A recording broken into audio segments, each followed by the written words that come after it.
آپ کو merit project ملنا چاہیے تھا، ہمیں اس کا افسوس ہے، ٹی ڈیپ والوں نے آپ کے ساتھ زیادتی کی، ہم انشاءاللہ آپ کو جگہ دیں گے، آپ کو ریسٹورینٹ بھی دیں گے. اور اس شخص نے یہ کہا تھا کہ اگر میں فیل ہو گیا یہ چیزیں کرنے میں تو I will resign as a commissioner general of this expo. یہ کون پہ ہیں یہ چیزیں؟ اور اگر یہ ان کو اسٹینڈنگ کمیٹی میں یہ سارا کچھ نہیں ہوتا، جتنا بڑا نقصان آپ نے کہا ہے $30,000 کا نقصان اب تک آپ برداشت کر چکے ہیں، اور اگر یہ ریلیز نہیں ہوگا تو یہ روزانہ کی بنیاد $1,500 آپ کے کھاتے میں پڑتے جائیں گے. جی یہ کیا کریں گے؟ کیا آپ اب وہ نہیں مانتے؟ آپ کے پاس راستہ کیا ہے؟ ہمارے پاس بڑے راستے ہیں، انشاءاللہ ہم انہیں سیٹ کی عدالت میں لائیں گے. اس ملک میں انصاف کا بول بالا ہے، عدالتیں فری ہیں، اور ان کی دھاندلی کو ہم ہر طریقے سے آشکار کریں گے تاکہ گورنمنٹ آف پاکستان کو، پاکستان کے لوگوں معلوم ہونا چاہیے کہ ایک پاکستانی کا بزنس انٹرسٹ جس کے ساتھ سینکڑوں لوگ وابستہ ہیں.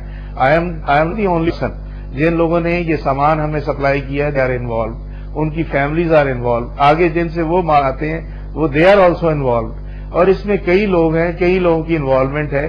اتنے لوگ سرو ہوں گے تو کیسے نہیں ہمارے ساتھ انصاف ہو انشاءاللہ. I am very much sure.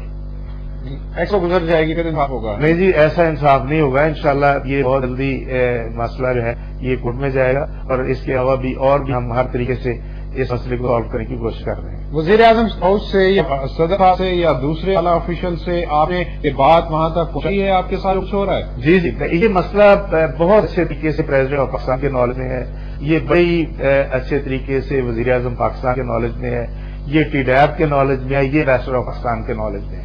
Every body knows what is doing. لیکن یہ جس طرح کی میں اسے کہوں گا گینگسٹرزم ہو رہا ہے، غنڈہ گردی ہو رہی ہے. دیکھیں، اگر آپ نے مجھے نقصان پہنچانا ہے، مجھے آپ ایکسپو میں نہ گھسنے دیں. جو میرا سامان وہاں پڑا ہوا ہے اسے تو ان ٹائم ریلیز ہونے دیں، اس پہ بھی مجھے ڈیمیج پڑ رہا ہے. اور کل سے میں نے سنا ہے کہ عبدالواحد صاحب نے ان کو اپلیکیشن دی ہے کہ یہ سامان جو ہے کانفسکیٹ کر لیا ہے.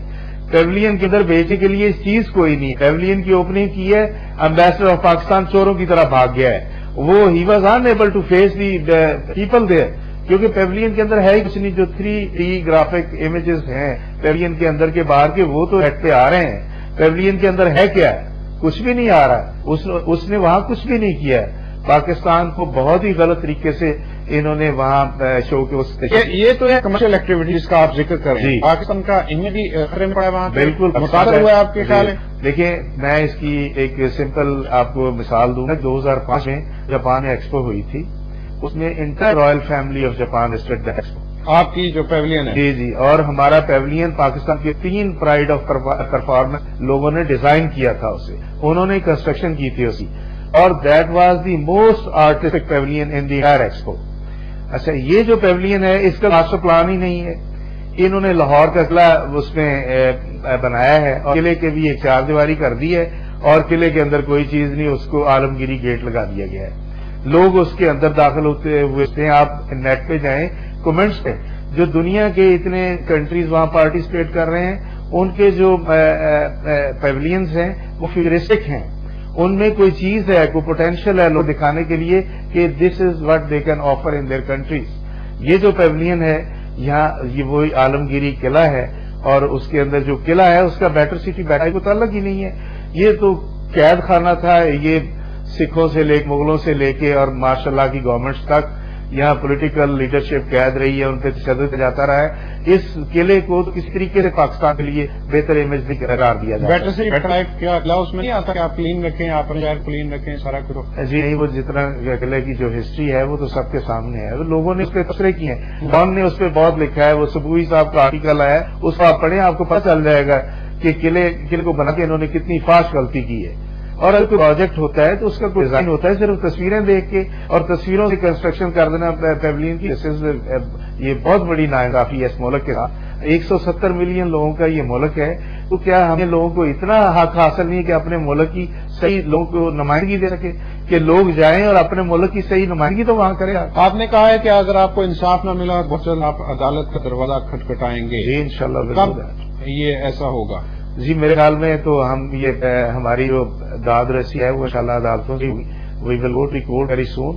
اور ابھی وہ ان کو اسٹینڈنگ کمیٹی نے بلا رکھا ہے، تو وہ بھی اس پہ ایکشن کریں. پتہ چل جائے گا کہ کیا وجہ ہے کہ پرائم منسٹر آف پاکستان کے آرڈرز کی اس طرح پامالی ہو رہی ہے. اور یہ تو کوئی سمجھ نہیں ہے. میں پرائم منسٹر کے آرڈرز لے کے ٹی ڈیپ کے دفتر میں گیا تو ٹی ڈیپ کی سیکرٹری مجھ سے ملنے سے انکار کر دیا ہے. یہ تو ان لوگوں کا حال ہے. بہت شکریہ رانا امتیاز احمد خان صاحب ہمارے ساتھ رہنے کا. ناظرین یہ تھا آج کا پروگرام جس میں ہم نے گفتگو کی فیس بک پہ جو بندش لگی ہے کیا اس کے کیا اثرات ہو سکتے ہیں اور کیوں لگی ہے پاکستان کے اندر, اس پہ کیوں پابندی لگائی گئی ہے, اس پہ آپ نے تفصیل سے ہماری گفتگو سنی. اور دوسرے حصے میں ہم نے بات کی ایکسپو 2010 جو چین میں ہو رہی ہے, شنگھائی میں ہو رہی ہے, اس میں وسیع پیمانے پہ بدعنوانیاں سامنے آئی ہیں. کیا وزیر اعظم کے احکامات کو اس طرح نظر انداز کیا جا سکتا ہے؟ یہ وہ اہم سوال ہے جو ہماری حکومت کے سامنے موجود ہے. اپنے میزبان خالد منہاس کو اجازت دیجیے. اللہ حافظ.